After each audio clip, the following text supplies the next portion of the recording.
Ah, tu fez direitinho lá na sala.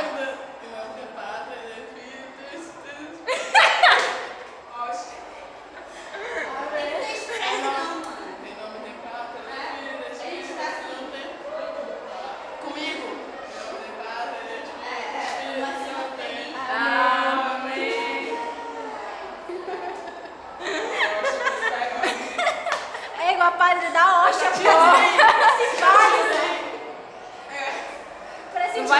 Não vai te engasgar, não vai te engasgar. Vai te engasgar. A Oxa dissolve. Em nome do Pai, do Filho e do Espírito Santo. Amém. Cara, tem banana? Tu tem mão pra pegar? Eu tô fraca, eu tô tuberculosa, eu tô morrendo. Cospe mais na cara da minhoca. Vou pegar pro lado, vocês vai espancar. Vai. E o que dizia a carta? Algo terrível. Vai. Já bateu a Campos. Vai. Lendo as cartas do senhor Simão Dona Teresa. Eu já podia ele aceitasse os 10 anos de cadeia. E ele, o que disse? Vai ao exame.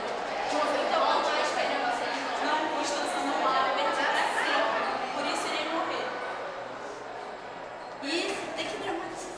Não diga isso. Não diga isso, Dona Teresa. Mas é a verdade. Por isso mesmo pedi os sacramentos.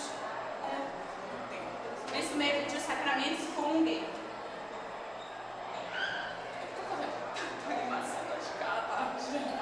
Aí eu olho as pernas como a minha vida. Constança me promete uma coisa. Claro que a senhora quiser. Entrega a ele. Me diga. A senhora me respeite. Tá, que a senhora quiser, vai. Tá, que a senhora quiser. Se a senhora quiser, eu falei. Me acompanha no mirante. Tem que decorar onde que entra cada parte, vai. Aonde é o mirante? O mirante é aqui. É aqui o mirante. Vai agora tua parte. Tua parte quando a Mariana. Deixa essa Mariana aí, deixa eu dar.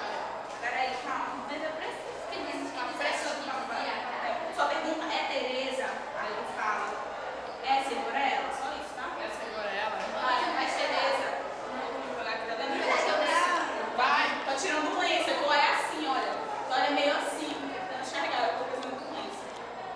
É Teresa? É, Senhor, é ela. Aí eu caio. Simão, adeus. Você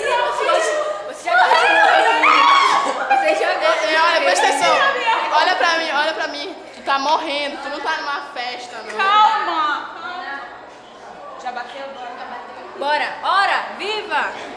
Viva! Aí a gente tem que sair à direita a próxima vez.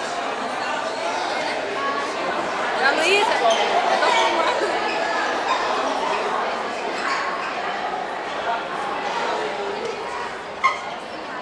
Cadê a capa? Tô filmando. Ei, cadê a capa?